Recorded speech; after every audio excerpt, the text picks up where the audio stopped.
Vortex, which is going to be the dreaded Dark Age pressure, right? So we could see him coming in with spears and setting up outposts. I mean, that is something that really has been circulating the high end of ladder. So here we are in the game. Indeed, on the left side, we do have MarineLorD playing as the French in blue. And on the right side, we do have Turin. Turin? Well, no. It is I. I no, made Turin, it to the Turin is the weekly casting challenge. booth. And Vortix is on the one, playing as the red Mongols. Yes. Interesting spawn for the map over here, because you don't have a lot of stealth forests in between the players. Most of them are on the sides, and there is pretty much just a flat land in between the two players without a lot of stealth forests. Yeah, the Great Wasteland. It's still, again, is a little bit of stealth forest action, and usually most players will just park scouts to give a little bit of vision, but it is very important to, if you do lose your scout early in these kind of skirmishes, I think on this map it's really, really important to rebuild that bad boy right away. So hopefully it doesn't happen to either player. And as far as the Mongols go, looks like a fairly standard opening. Looks like they're going to be going for that early wood, either to build the Gare, or if they want to do the early spearman pressure, of course, we can see the barracks coming out near the OFO there. Oh, it's actually stable. The stable's coming. Yes, perfect. So do you think we're going to be seeing scouts or horsemen here? I think scouts. The thing is that the horsemen are actually probably a worse choice over here, because they're more expensive, and what can you do with horsemen? You can try to harass some villagers, but you can do the same thing with scouts. Scouts also have the same torch damage, so you can just burn down buildings with that if needed, and then you can use your scouts to ferry and deer, whereas that's not something you can do with horsemen. So there's a lot more versatility with the scouts coming in here. What's really nice about the scouts as well is if the Mongols do decide to do some tower pressure, like do a tower rush on, let's say, like MarineLorD's gold is out to the east of the base, right? It's a little bit exposed. You could easily set up an outpost out there, and then the scouts that you built for your initial harass could simply be used to garrison said outposts. And Mongols also are pretty much constantly getting stone for free, right? So they can also use that stone to upgrade to the arrow slits as they get to the second and third ages there. Now, MarineLorD is very, very heavy on the wood department right now, and he's opening with the barracks. This is a little unconventional with the French, but it's sort of a must-have right now, simply because what can you do against the scouts? You can't just send out villagers there and let your gold mine be burned down, so you simply need some spearmen. But this will delay your feudal age, so I feel like Vortix has to be happy about this one, forcing the French to go for spearmen early. I think so. But I mean, you can also see that, Vortex is going to be investing in some early pressure of his own. So it is in a little bit of a wash. Granted, Mongols do get the free units. And yeah, you got the 2 workers being pulled as well. So it looks like there is going to be some tower rush pressure. So this is 100% the correct response from MarineLorD, getting that early barracks out. And for a second, I thought he was playing the English. I was like, are we going to see some Dark Age men-at-arms? But no, it looks like it's going to be spears. And this is very, very necessary. Otherwise, towers are going to come up, you're going to get gold denied, and the Mongols will pretty much just bully you for the rest of the game. Absolutely. Now, on the other hand, with spearmen out, it's going to be quite difficult for Vortix to get those towers up, and you see those villagers were still just looking for the base of MarineLorD here. They already took quite a lot of damage. Yeah, they're lost in the forest. They're trying to find their way. And it looks like he's going to be turning around and running. Yeah, look at the villagers are actually going back to the base. No, they're coming south again. So it looks like he was going north for a second. And what, in your opinion, is the most annoying unit in the game? My vote is for the Khan. I just like the constant attack animations being triggered in my ears when I'm playing by the Khan just poking my villagers. But what would you say in your experience? Probably the Khan, especially in Dark Age. It's a unit that it's virtually unkillable unless your opponent makes a mistake.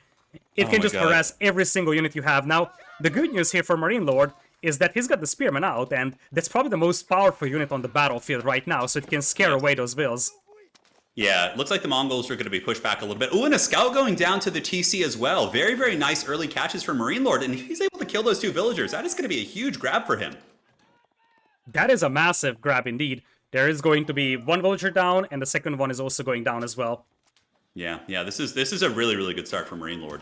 And, I've been watching quite a few replays from, the higher echelons of the old leaderboard where the Mongols do these tower rushes. And the most successful build by far has been an early barracks into spearmen to just kind of force back the pressure. If you don't do that, the Mongols are just going to bully you. And all these extra scouts, like you said, had they been horsemen, right? Okay, a little bit of mobility and harass, but I really liked the point you made earlier about the old professional scouts transition. I think that's going to be very nice for the Mongols. Now, the Khan for Vortix did go down to a spearman. He wasn't looking just for a brief moment, and that's definitely annoying. On the other side, Vortix was forced to make a defensive tower on his gold. So now, I feel like MarineLorD actually got out of this Dark Age a little bit better. He's getting close to Feudal Age, whereas his opponent is kind of far still. And it looks like there's something coming through the woods. It could perhaps... Do you think we could see an English villager and see an English tower rush here? That would be crazy. Just Oh. back and forth tower rushes. Yeah, and it looks like the English spearmen going to be heading to the south to hunt that down. Nope, looks like it's just more spearmen coming in. Oh, not English. God, he's French. I'm just getting so confused here. But nonetheless, the French spears on their way up. Do you think they're going to be pushing the gold? I think the tower is garrisoned there by scouts. Yeah, so it should be Yep. safe. Yeah, the tower should be safe, although the gold mine is just outside of the range of that tower. So Oh my god. technically you could harass those gold Oh no. miners, but at this point you're probably going for the Ovu, and you see Vortix realizes that he's going to have to Yeah. make another defensive tower on that Ovu, but all of this is very expensive for him, so multiple defensive towers, and Yeah. they won't help that much against the knights that are coming soon. He's rushing up the deer stones with 7 vills. Yeah, and that's pretty important. Like you said, I think the French knights are going to be coming in quite angry soon. And the outpost towers don't do very well against the knights. You do, of course, have 3 base armor. And if you do decide to get the chivalry upgrade, they can, of course, drink that grail juice and they can regenerate quite quickly there. So, yeah, the Ovo getting pressured. But again, 2 outposts are forced. That's 150 wood, if I'm not mistaken. And that's 1 less barracks. That's 1 less archery range. That's a really, really good grab. That's a really good grab indeed. Now we got Feudal Age coming in for both players. Timing should be rather even. We do have a new con for Vortix, so that's going to help protecting that gold mine. Yeah, absolutely. The con, of course, in the Dark Ages only does what 2 damage, but and when he gets to the Feudal Ages, I believe it bumps up to 6, if I'm not mistaken. I think that's what it is. But again, we can check when the time comes. But you can see he's even actually able to get a Spearman here. So yes, the con, a very powerful unit, and I'm sure going to be very careful not to lose it again. Absolutely, because that con is very useful for picking off these spearmen. The spearman can't do anything against it unless your opponent makes a mistake. And as you said, once we get to Feudal Age, that attack will increase quite considerably, so you can just finish off all those Dark Age spearmen nice and easy.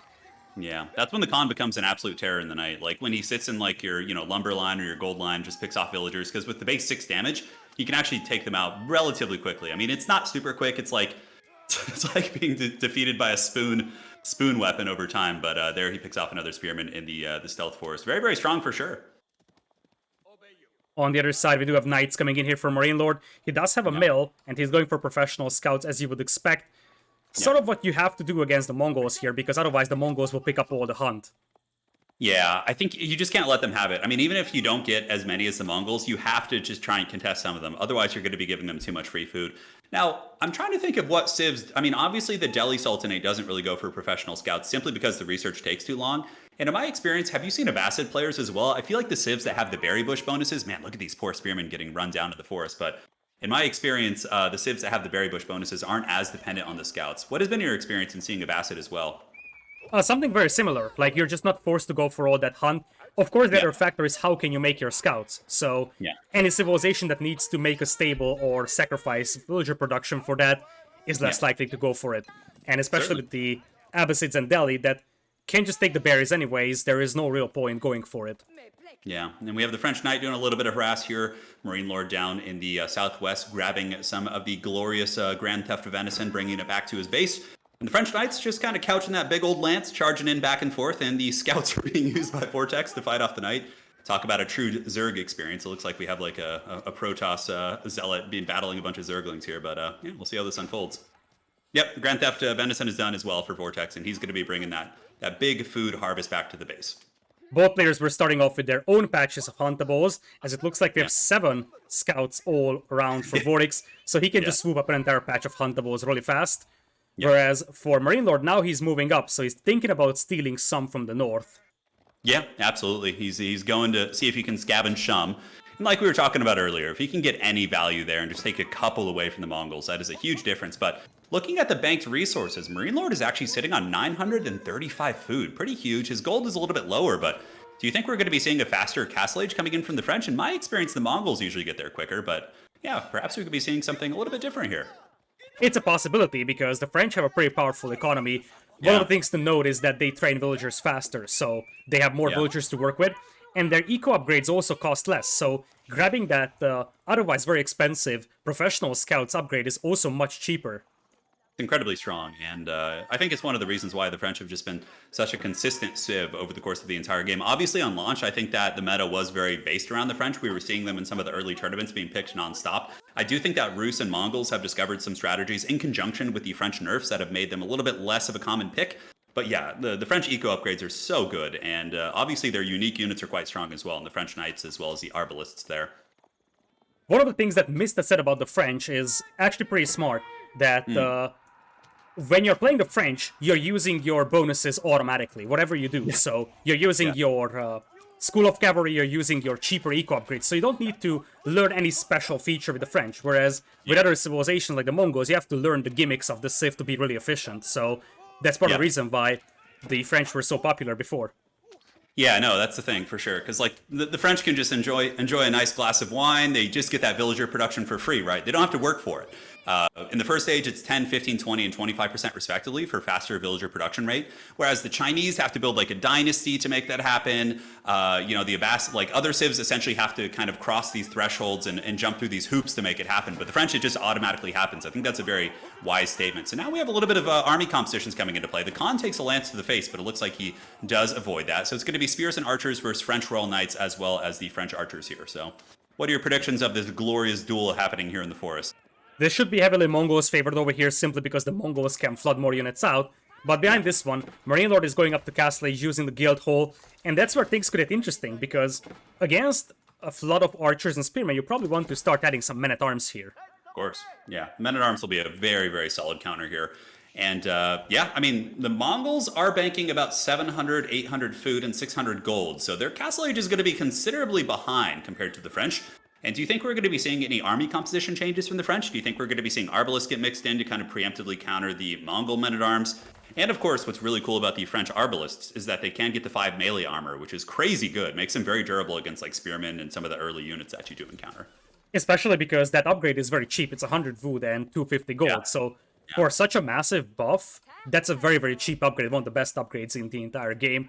As we do have the melee defense coming in just now for Vortix. As you said, he's going up and he's going with the step reduct. As usual, that's usually your landmark you're going up with. I'm not even sure when was the last time I saw the Kurultai being used to age up to age 3. You know, Kurultai had its time in the sun. There was a time where it was kind of meta. Mongols would do these very scary tier 3 kind of all-ins with the Kurultai, because of course it gives you a damage bonus across your entire force that's nearby and also heals you. So, I mean, it really can give you good siege sustainability, but I think in terms of consistent, steady, high-level play, I think that the step readout is just hands down better. I mean, you know, getting that huge 50% multiplier on all these gold nodes is insanely good. And of course, the French can keep up in terms of gold by banking it in the guild hall. But yeah, I think the step readout has to be the pick here. Absolutely. And the magic of the step reduct is that you can relocate it every time you deplete a gold mine or any kind of resource because it works for everything. So you can pretty much relocate it over time. So it doesn't lose efficiency. Compare that to, let's say, the Aachen Chapel. At some point, you're going to saturate the surroundings of the Aachen Chapel with farms, and that's basically it. Yeah, no, definitely. It's a very, very strong landmark. And I think there's a couple variables as to why the Mongols are so strong and I think are the preeminent S-tier civ, but I do think that the step readout is one of those big variables as well, in conjunction with the early pressure that they can put on. But look at the Scout Legion. We do have the Scouts for Vortix going. What do you think they're going to be doing? Trying to steal some deer from the base? We could see another reverse grand theft. They're moving in looking for the deer, I think. It's a possibility, although there is a lot of town center fire coming over here, so... he's going for it, baby. He's going for the deer. It looks like he's got a couple. Yeah, I think he's going to get away with some of these. I think it's worth it. Scouts are, like, super expendable. And look at that. He jacks, like, 3 or 4 deer right there. Yeah, and what's lucky for him is that he's going to lose the scout that wasn't carrying a deer, so he gets away with 3. I think at this point, it's all about the scouts being expendable, as you said. What else are you going to use those scouts for? Nothing. Yeah. Now... MarineLorD has some scouts in his army as well, so he sees deeper into the stealth forest. He should be able to find these. I don't know. The one spot that you can't see is where the scouts are. Oh, but they're going to be discovered. I think he might lose like 1 more here, but he should get away with 2. But even if the scouts do go down here, which it looks like one of them will be falling, I still think it's a good grab, simply because those deer are now kind of far away from the base. It's going to take some APMs to get them back. And overall, I think he denied 700 food from the French by taking 2 deer there. Absolutely. I love how MarineLorD, the moment he killed that scout, he picked up the deer and he pursued the leftover scouts. It was like, okay, I want to make sure he doesn't take it. And now, MarineLorD's army was pulled all the way to the north, so the Lancers can come in from the right side and start killing villagers. Yep, there's going to be some nice picks, completely undefended here. I would imagine he'll lose maybe 1 or 2 villagers. He's going to pull pretty quick. MarineLorD's obviously got very quick reactions, and the French will be back momentarily. But even if you don't get villagers, it's still forcing your opponent off those resources. And yeah, looks like the French Knights are going to be intercepting. Obviously, the French will have a slight advantage in terms of the Knight duels, but I wonder what the Guild Hall is banking right now. I would imagine gold. I mean, in your experience of watching French play, what have been the primary resources that they banked in the Guild Hall? Probably just gold, right? In the long run, gold, but oftentimes you see players starting off with food, because Usually, by the time you run out of the huntables, herdables, you have your guild hole up. So before you transition to farms, you can get a decent amount of food out. So you can delay your farm transition a tiny bit. So Yeah. I've seen that approach being used. But once you get your farming eco going, it's pretty much gold all the time. Sometimes stone if you play something like French Press and you just want to have endless fortifications. Yeah, absolutely. No, it's a very, very cool landmark. And here we actually have the deer stones being moved up. So the deer stones are the Super Saiyan good old Yam network upgrade. And the French are going to be flanking to the east with their own knights. But it looks like the Mongol army is considerably stronger than the French. And if you do look at the French, or excuse me, than the Mongols, but if you look at the French base, they have had to switch to a farm economy, having had their last deer taken. And the Mongols just going bananas with their pasture economy up at the base. So yeah, the pasture economy, I think, is so strong in this game. Absolutely. It also takes a bit less management because you don't have to place them very, very smart. You can just spam them everywhere.